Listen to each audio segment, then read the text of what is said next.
One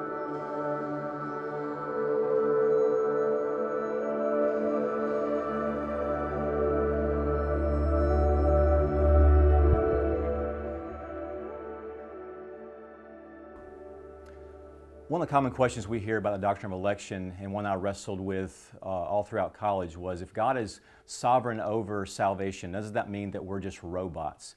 In other words, if God is the one who decides who is saved, isn't God forcing us against our will to believe in Him? Isn't God overriding our will? Isn't God kind of bringing us in, kicking and screaming, as it were, into His kingdom? And I want to offer three just responses that were helpful to me as I wrestled through this. And the first one is that the Bible never presents election in this way. So when the Bible talks about the doctrine of election, it always presents it and couches it in terms of blessing and love and comfort. And so one example would be in John 6:37, where Jesus says, "All that the Father gives me will come to me." So right there we have this doctrine of election laid out, that all that the Father gives to Jesus will come to Him. Then He ends that quote by saying, "And whoever comes to me, I will never cast out." And so you have this picture of Jesus utterly welcoming us in and embracing us, and nothing can shake that or change that. No sin, no darkness, no suffering that we go through. Nothing can change the fact that Jesus has utterly welcomed us into His kingdom and has drawn us to Himself. Now we are secure in His love. Then you have in Romans 8:28, where the verse we've all quoted, where Paul says that God works for good, all things for good for those who love Him, who've been called according to His purpose. Then the very next verse, Paul says that those whom He foreknew, He also predestined to be conformed to the image of His Son. And so the reason that God works all things for good in your life is because He has elected us. He has set His affections on you. He set His love on you. Nothing can change that. Nothing can shake that.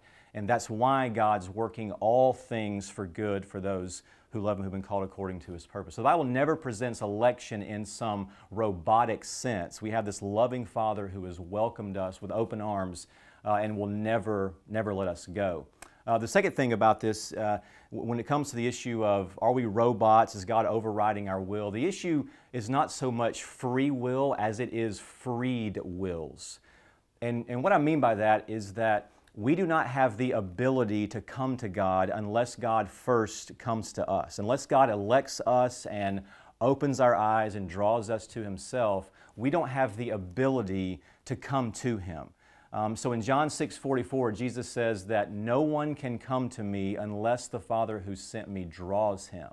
And so what He's saying is that we do not have the ability to obey God, to trust in God, to love God on our own, left to ourselves. We will not and we cannot desire and believe in God and have faith in His Son. So unless God elects us and frees our will, we cannot trust Him and know Him.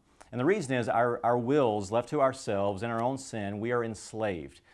So our wills, we are in bondage to sin, and so we cannot do things that are pleasing to God unless God acts on us, unless God moves in our heart, opens our eyes, draws us to Himself. We will not come to Him.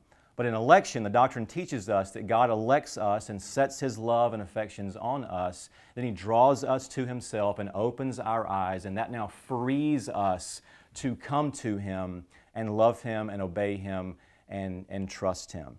The third kind of response to this issue is about are we robots? Is God just kind of dragging us against our will, as it were? One thing that was helpful to me is understanding the fact that God can ordain that we freely do something. So God can ordain the free actions of His creatures. Now you and I, we have no ability to do this. For example, I cannot cause my sons to love kale salad. Like nothing that I can do or say to them would cause them to love something against their will. But God can do this. God can cause us to freely do something. And so God can cause sinful, rebellious, guilty sinners to freely love Him and obey Him and choose Him and walk with Him all the days of their life. So God can ordain that we freely do these things. So God's not dragging us against our will. God's not overriding our will. God's freeing our will. So we're not robots. Actually, we are freed, loved, chosen sons and daughters of God.